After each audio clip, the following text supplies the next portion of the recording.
that they refuted was that it was a victimless crime, or that it wasn't a victimless crime. We still believe it is. We're talking about prostitution here, which is the main point of our discussion.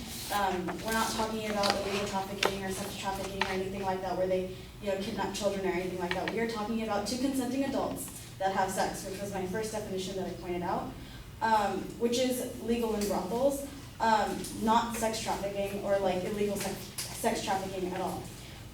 So as far as consenting adults, Cornell law professor Sherry Cole has written, prostitution should not be a crime. Prostitutes are not committing an inherently harmful act. While the spread of disease and other deterrents are possible in the practice of prostitution, criminalization is a sure way of exacerbating rather than addressing such effects. So instead of these women actually going out and getting condoms and getting help for whatever STDs they might be having because of their ways, they're hiding it, and so they're spreading the disease even further. In addition, Kathy Young stated in a magazine called Reason, with other victimless crimes, the criminalization of prostitution creates a vast breeding ground for corruption, hypocrisy, and morally dubious law enforcement tactics. Basically, she's saying that by allowing the legalization of prostitution, it's promoting a lot of problems that we already have. The second point that they made was the protection of women. So we actually, split our data up with the protection of women into 3 categories. We did it physically, so their physical protection, their social protection, and their protection as a whole.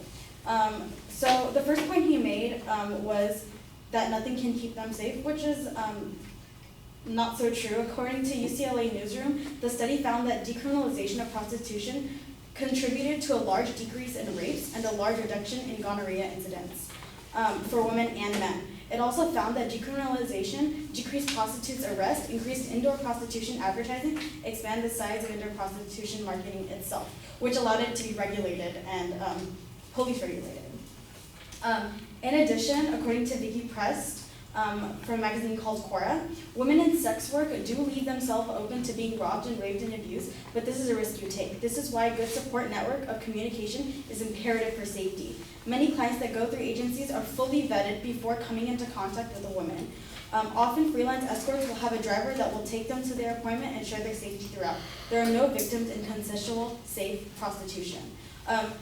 Vicky Prest is actually a former prostitute, and she wrote her experience on this website.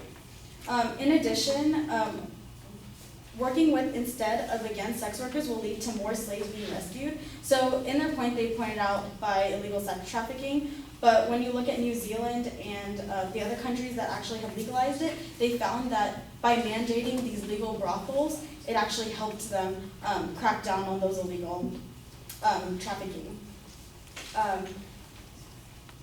Socially, sex workers in countries in the region except New Zealand and the state of New South Wales, Australia, lack the labor rights afforded to other workers, including the legal right to a safe and healthy workplace and to reasonable terms and conditions of employment. Labor laws and social security laws that do not recognize sex work as legitimate work contribute to the stigma and marginalization of sex workers.